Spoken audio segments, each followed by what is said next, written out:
Hello teachers and student, welcome to our YouTube channel AS exam. आज हम कक्षा 7 में जो आपकी हिंदी की 8 ग्रेड अभ्यास पुस्तिका का पहला पाठ है मेरी भावना देख रहे हैं। तो इसमें सबसे पहले बहुविकल्पी प्रश्न है। इसमें मैं आपको एक बात बता दूं कि मैंने इसमें 8 ग्रेड कॉपी में न लिखकर हाथ से ही लिखे हैं, क्योंकि मैं इसकी आपको पीडीएफ दूंगा बाद में, तो उसमें सहजता रहेगी। तो सबसे पहले बहुविकल्पी प्रश्न है। प्रश्न क्रमांक 1 है इसमें, प्रार्थना कविता के आधार पर हृदय में कौन सा भाव होना चाहिए? तो इसका राइट आंसर हो जाएगा ऑप्शन नंबर ए, प्रेम। आप इससे अपनी 8 ग्रेड अभ्यास पुस्तिका में लिख सकते हैं, बिल्कुल सेम टू सेम प्रश्न है, वहीं से लिखे हैं मैंने ये प्रश्न और इसका आंसर मैंने यहाँ पर लिखे हैं। प्रश्न क्रमांक 2 है, कविता में सौंदर्य उत्पन्न करते हैं, कौन करते हैं? अलंकार। Option number C. अगला है, दूसरों की उन्नति को देखकर किसका भाव नहीं आना चाहिए? तो ईर्ष्या का भाव नहीं आना चाहिए। Option number D. अगला प्रश्न है, बुरे रास्ते पर चलने वालों के प्रति कवि के मन में आने वाला भाव है, तो क्या है? साम्य भाव। Option number D. अगला प्रश्न अपना, जाना क्रिया का भूतकाल है, तो जाना क्रिया का भूतकाल हो जाएगा ऑप्शन नंबर बी, गया। अब है, नीचे दिए गए शब्दों में से उचित शब्द चुनकर रिक्त स्थानों की पूर्ति कीजिए। तो जो आपका पहला रिक्त स्थान है प्रश्न क्रमांक 6 का, उसमें आएगा साम्य। अगला रिक्त स्थान प्रश्न क्रमांक 7 में न्याय मार्ग। और यहाँ मैंने रिक्त स्थान न लिखकर जो भरना वाले शब्द थे वो लिखे हैं। अब 8वें वाले में आ जाएगा करुणा, 9वें वाले में आ जाएगा अनुप्रास और 10वें वाले में आ जाएगा भविष्यकाल। तो इस प्रकार आप रिक्त स्थान भर ले प्रश्न के अकॉर्डिंग। अब है अति लघु उत्तरीय प्रश्न अपने, काल किसे कहते हैं? तो इसका आंसर हो जाएगा, क्रिया के जिस रूप में कार्य करने या होने के समय का ज्ञान होता है उसे काल कहा जाता है। तो इस प्रकार बिल्कुल ही सरल भाषा में मैंने प्रश्न लिख रखे हैं। इसे आप अपनी 8 ग्रेड अभ्यास पुस्तिका में उतार लें और वीडियो पसंद आए तो वीडियो को लाइक भी करते रहिए।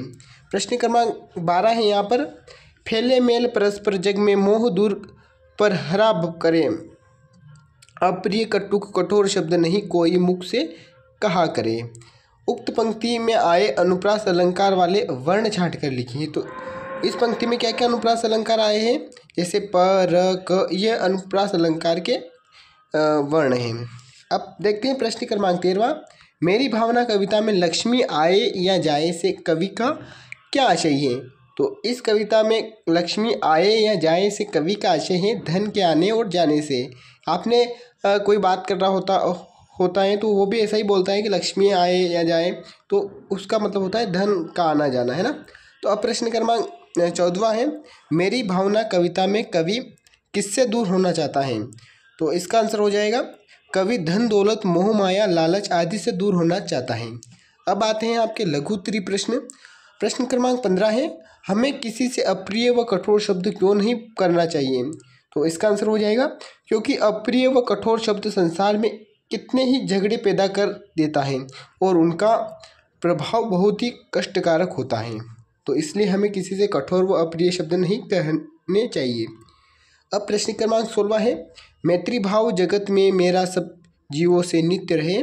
उक्त पंक्ति का भावार्थ अपने शब्दों में लिखिए। तो इसका भावार्थ आप देख सकते हैं, दुनिया के सभी जीव जंतु एवं पादपों से व्यवहार प्रतिदिन मित्रवत रहे। तो इस पंक्ति का ये भावार्थ है कि हमें सभी से मिलजुल कर आपसी प्रेम और भाईचारे के साथ रहना चाहिए। अब प्रश्न क्रमांक 17 है, मेरी भावना कविता में आए किन किन सद्गुणों को आप अपनाना चाहेंगे? तो हम किन किन सद्गुणों को अपनाना चाहेंगे? इसका उत्तर है दया, प्रेम, करुणा, न्याय, परोपकार एवं धैर्य जैसे सद्गुणों को अपनाना चाहेंगे। अब प्रश्न क्रमांक 18 है, किसी व्यक्ति के किस किस व्यवहार को देखकर आप अनुमान लगा सकते हैं कि वह उच्च भावों वाला व्यक्ति है? तो इसका आंसर हो जाएगा, किसी व्यक्ति के अच्छे व्यवहार को देखकर हम अनुमान लगा सकते हैं कि वह उच्च भाव वाला व्यक्ति है। हम किसी व्यक्ति के बारे में अनुमान जब ही लगाएंगे जब उसके व्यवहार को देखेंगे। अब है दीर्घ उत्तरीय प्रश्न। दीर्घ उत्तरीय प्रश्न में शुरू करूँ उससे पहले आप वीडियो को लाइक कर दें और 1 के लाइक से कंप्लीट होने पर मैं इसकी पीडीएफ इसी वीडियो के डिस्क्रिप्शन में लिंक दे दूंगा, वहां से आप इसे डाउनलोड करके आराम से लिख सकते हैं। अगला है प्रश्न क्रमांक 19, न्याय मार्ग पर डटे रहने के लिए हमें किन किन बातों से दूर रहना चाहिए? तो इसका आंसर आ जाएगा न्याय मार्ग पर डटे रहने के लिए व्यक्ति को स्थिर और निष्कपट रहना चाहिए। उसे अपनी बात स्पष्ट और तथ्याधारित रखनी चाहिए, यानी तथ्यों पर आधारित रखनी चाहिए। विवादों को बढ़ावा नहीं देना चाहिए और कानूनी प्रक्रियाओं का पालन करना चाहिए। अब हमारा प्रश्न क्रमांक 20 है, सत्य और परोपकार की भावना से संबंधित शाला पुस्तक में या अन्यत्र पढ़ी हुई कोई एक कहानी अपने शब्दों में लिखिए। तो अगर आपको शाला पुस्तक जैसे कि आपकी कक्षा 5 या कक्षा 6, 7 या और भी आपने जो निचले लेवल पर नीचे की क्लास है उनकी में अगर आप ये तो कहानी पढ़ी है तो वो आप यहाँ लिख सकते हैं कहानी को। और अगर आपने कोई लाइब्रेरी की पुस्तक है उससे पढ़ी है तो आप लिख सकते हैं। मैंने ये लिखी है। एक गांव में एक राजू नाम का लड़का रहता था। राजू बहुत ही दयालु और ईमानदार था। एक दिन उसे रास्ते में एक बटुआ मिला जिसमें बहुत सारे पैसे और कुछ कागजात थे। राजू ने सोचा यह किसी का होगा जिसे इसकी बहुत ज़रूरत होगी। उसने बटुए में एक पता यानी एड्रेस देखा और वहाँ पहुँच गया। दरवाज़ा खोला तो उसने देखा कि एक बुजुर्ग आदमी चिंतित होकर बटुए को ढूंढ रहा था।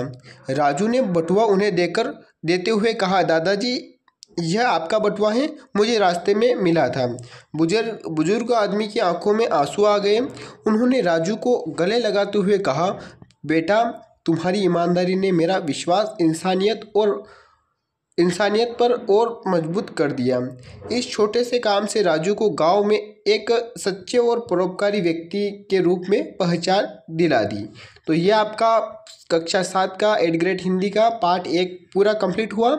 वीडियो पसंद आए तो वीडियो को लाइक कर दें और A1 के लाइक्स होने पर मैं सभी जो मैंने पार्ट में आपको बता रहा हूँ लिख के, क्योंकि इसमें मेहनत भी बहुत लगती है। क्योंकि एक तो 8th ग्रेड पुस्तिका में क्वेश्चन छपाए आते हैं, लेकिन इसमें हमें क्वेश्चन भी लिखना पड़ रहा है और उनका आंसर भी लिखना पड़ रहा है, क्योंकि आपको इससे PDF हम प्रोवाइड करा सके अच्छी तरीके से, उसमें कोई इशू नहीं आएगा अगर हम लिख के करें तो आप वीडियो को लाइक ज़रूर करें, क्योंकि इसकी बाद में आपको PDF मिल जाएगी। और चैनल को सब्सक्राइब ज़रूर करें अगले पार्ट की नोटिफिकेशन प्राप्त करने के लिए। धन्यवाद।